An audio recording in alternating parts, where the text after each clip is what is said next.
Tua, right? We all saw what happened Thursday night.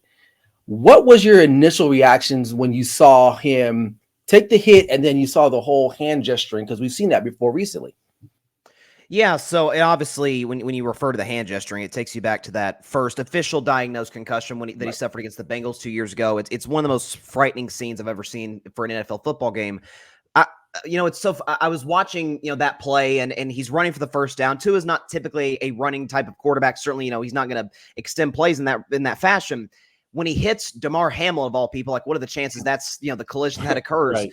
But I remember when he goes down, his back is to the end zone. The Dolphins are inside the 5 or inside the 10-yard line, and he points in the opposite direction, like first down. I'm like, oh my gosh, he just suffered another one. Right. And no, it was tough to see. And Mike McDaniel said after the game, Mike McDaniel was very, adamant, like, he needs to be the quarterback of his family. Like, let's not speculate about retirement. Let's worry about Tua the man.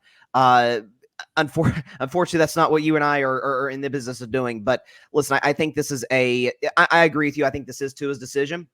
I think he's earned the right to make that call. What I will say is that I have a hard time believing that the fact that he signed a contract that's going to pay him in excess of $160 million guaranteed, that isn't going to come into the decision at some point. Right. I know I read this morning that he's going to see some neurologist. Ian Rappaport said that he's most likely going to continue to play. There's no timetable for his return. But listen, I mean, that's four concussions in the last 2 years. Like, right.